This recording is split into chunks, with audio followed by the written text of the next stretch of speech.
Corona हो रहा 2 लाख के पार, चाहे मर जाए सारा संसार, नहीं रुकेगा कुंभ मेला, नहीं रुकेगा चुनावी प्रचार। जी हाँ, क्या कहता है भारत में आपका स्वागत है और आप देख रहे हैं एचबीसी न्यूज 18 का यूट्यूब पेज।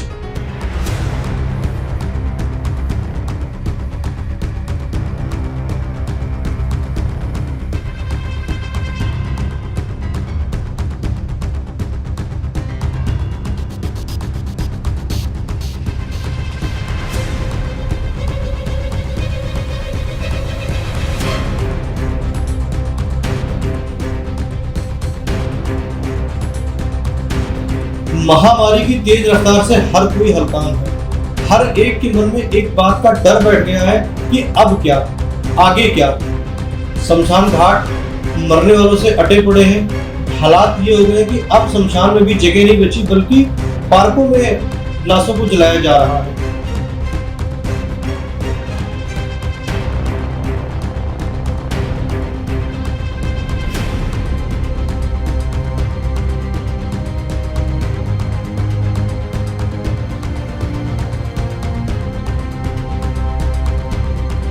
आगे क्या होगा? वीकेंड लॉकडाउन, नाइट कर्फ्यू के आगे देश सोच रहा है। कोरोना महामारी दिन पर दिन तेज गति से बढ़ती जा रही है और ऐसा लगता है कि सरकारों ने अपने हथियार अब डाल दिए हैं। जिस तरह से पहले से ही अंदेशा था कि होली के बाद कोरोना का रिजल्ट सुपर फास्ट आएगा और वह सही साबित हुआ। क्या महाराष्ट्र, क्या उत्तर प्रदेश, क्या दिल्ली, क्या मध्य प्रदेश, क्या राजस्थान, किसका नाम छोड़ दें और किसका नाम ले लें, सब एक ही लिस्ट में शामिल हैं। किसी भी सरकार के पास इस समय इस महामारी से लड़ने के लिए कोई ठोस प्लान नहीं है। लगभग सभी सरकारों ने नाइट कर्फ्यू या वीकेंड लॉकडाउन लगाने शुरू कर दिए हैं। वहीं महाराष्ट्र में 15 दिन का ब्रेक द चेन अभियान शुरू हुआ है। मतलब कि लॉकडाउन नहीं, लेकिन लॉकडाउन से कम भी नहीं। कई राज्यों के कई शहरों में 10 से 15 दिन का पूर्णकालिक लॉकडाउन लगा हुआ है। मगर सवाल यह उठता है कि रात्रि लॉकडाउन, ब्रेक द चेन या जिन शहरों में संपूर्ण लॉकडाउन है, उनके रिजल्ट का इंतजार कब तक कराया जाएगा? और यदि यह महामारी, ये हथियार रोक लगाने में सक्षम साबित नहीं हुए, तो क्या संपूर्ण देश संपूर्ण लॉकडाउन की तरफ जाएगा? जैसा कि आज डॉक्टर हर्षवर्धन ने एम्स में जब डॉक्टरों के साथ बैठक की, तो वहां के डॉक्टरों ने साफ साफ शब्दों में कह दिया कि यदि कोरोना चेन को तोड़ना है तो 10 से 15 दिन का लॉकडाउन तो लगाना ही पड़ेगा। उत्तर प्रदेश की स्वास्थ्य व्यवस्था के क्या हाल है, इसके ऊपर उत्तर प्रदेश के ही मंत्री खुद सवाल उठाने लगे हैं। कल भी एक मंत्री ने सवाल उठाया था और आज फिर मिर्जापुर से विधायक, भारतीय जनता पार्टी के विधायक, योगी सरकार के मंत्री, उन्होंने सवाल उठा दिया कि मिर्जापुर में स्वास्थ्य व्यवस्थाएं कैसी चल रही है। सुनिए मिर्जापुर की स्वास्थ्य व्यवस्था की कहानी मंत्री जी की जुबानी। और वहाँ कैसे गए, इतना सीरियस मरीज को बाहर ही रखा गया और वहाँ हम बाहर जाकर हॉस्पिटल में तो उसमें जा नहीं सकते, बाहर जाकर सीएमओ से फोन से बात किए, 1-2 डॉक्टर आए, उसके बाद भी उनको वेंटिलेटर नहीं दिया गया और कहे ठीक है 92 है। सुबह तक 4 बजे के आसपास उनका देहांत हो गया। मैं सुबह 8:30 बजे तक बात कर रहे हैं, उसके बाद भी बताया जा रहा है कि जिंदा हैं और जबकि उनका देहांत हो चुका था। हम वहां पर गए, उसके बाद वार्ता कर रहे हैं, उसमें कहा जा रहा है कि हम सीज करा रहे हैं और उनके परिवार के लोगों को बुलाकर, जबकि ये नियम है कि वहां के स्वतः किट पहन कर लोग करेंगे, और परिवार के 2 बच्चों से सीज कराया गया और उसके बाद बॉडी उनके परिवार से 4 जनों से उसमें रखवाया गया। मैंने जिलाधिकारी से वार्ता किया कि जो इसमें दोषी हैं सीएमओ के खिलाफ सख्त से सख्त कार्रवाई कराया जाए। मैंने वहाँ एडीएम थे, एडीएम से कहा कि इसको कार्रवाई करके हमको अवगत कराए। अभी तक एडीएम ने उस पर कहीं न कहीं से वहाँ से होकर कार्रवाई नहीं किए। इसके लिए मैं माननीय मंत्री जी को लेटर लिखेंगे कि मिर्जापुर हॉस्पिटल में पर्याप्त मात्रा में भ्रष्टाचार है। अगर आप लोग देख रहे हैं तो चाहे डिलीवरी हो, चाहे किसी का पैर टूटे, बिना पैसे का हॉस्पिटल में आज किसी भी तरह से इलाज नहीं हो रहा है। जब से सीएमओ आए हैं इस तरह से गोरख धंधा ये चालू है। लोगों का कहना है कि वहाँ पे तभी एंट्री मिलती है जब कोई वहाँ का दलाल वहाँ पहुँच करके व्यवस्था। दलाली वहाँ पर्याप्त मात्रा में है। मैंने कई बार कहने के बाद भी सीएमओ इस पे ध्यान नहीं दिए, इसके मतलब वो भी इसमें मिले हुए हैं। क्या भाजपा सरकार को स्वास्थ्य महिला बदनाम नहीं कर रहा है? उसीलिए मैं भाजपा के ही विधायक होकर ये गलत कर रहे हैं, इसलिए हम आप लोगों को सामने कर रहे हैं कि ये गलत अब बर्दाश्त के बाहर हो गया, हमारे संज्ञान में आया। इसके लिए मैं माननीय मंत्री जी को लेटर लिखेंगे, मुख्यमंत्री जी को भी लिखेंगे। जी जी। क्या मेला यूं ही चलता रहेगा?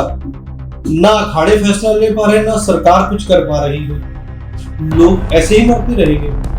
निरंजनी अखाड़े के प्रमुख कपिल देव की कोरोना महामारी से मृत्यु होने के पश्चात निरंजनी अखाड़े ने कुंभ मेले से हटने की घोषणा कर दी है, मगर अभी तक बाकी के बचे अखाड़ों ने इस पर कोई भी निर्णय नहीं लिया है कि कुंभ मेला को चालू रखा जाएगा या बंद किया जाएगा। जबकि देखा जाए तो कुंभ मेले के पहले उत्तराखंड में कोरोना के 100 के आसपास मरीज आ रहे थे और अब आंकड़ा 2200 को पार कर रहा है। कुंभ मेले से जिस तरह की तस्वीरें और वीडियो सामने आ रहे हैं, उससे तो ऐसा लगने लगा है कि कुंभ मेला आ करके जो लोग अपने शहर वापस जा रहे हैं, ये वहां जाकर कोरोना के इस प्रसाद को जरूर बांटेंगे। इसी कारण कर्नाटक सरकार ने तो कल स्पष्ट आदेश जारी कर दिए हैं कि जो भी लोग हरिद्वार का कुंभ मेला करके वापस आ रहे हैं, वो वहीं से अपना RT-PCR टेस्ट करवा करके आए, वरना उनको एकांतवास में यानी कि क्वारंटाइन में जाना ही होगा। कौन होगा इस भीड़ का जिम्मेदार? कौन लेगा इस भीड़ की जिम्मेदारी? है किसी के पास कोई जवाब? है कोई सरकार को जवाब देने के लिए कि अगर इस भीड़ में से जो लोग आए हैं वो अपने शहर वापस जाएंगे, क्या वो कुंभ मेले से प्रसाद नहीं फैलाएंगे? केंद्र सरकार पहले ही कह चुकी थी कि कुंभ मेला कोरोना का स्प्रेडर बन सकता है, मगर फिर भी नहीं रोका गया।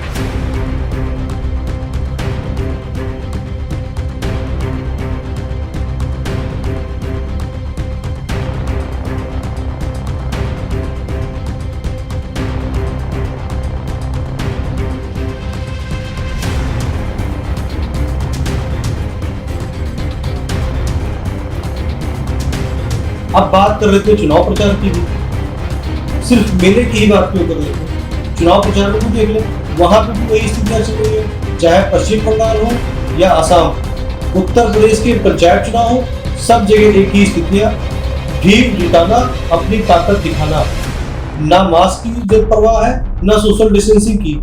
अगर बात उत्तर प्रदेश की कर ले तो आज जिस वक्त आप ये खबर देख रहे हैं, लगभग 27,000 से ज्यादा मामले उत्तर प्रदेश में आए हैं, मगर तस्वीरें भयावह है।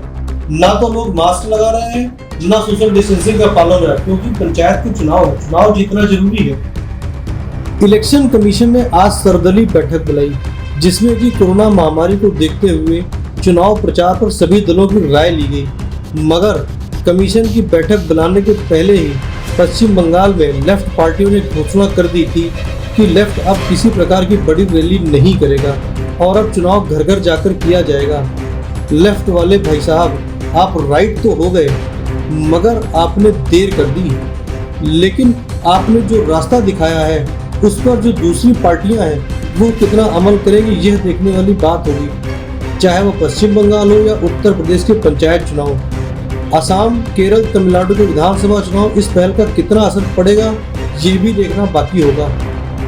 उत्तर प्रदेश न्यायालय, गुजरात न्यायालय सरकारों को कटघरे में खड़ा कर चुके हैं कि अगर लोग रहेंगे तभी आप इन पर राज कर पाएंगे, अगर लोग ही नहीं रहेंगे तो राज किस पर करोगे आप? सरकारों को सोचना चाहिए कि ठोस निर्णय ले, फटाफट निर्णय ले। ये वक्त अधिकारियों के ऊपर छोड़ने का नहीं है, निर्णय लेने का वक्त है। कंक्रीट निर्णय ले जिसका असर अगले 2-4 दिनों में नजर आना शुरू हो।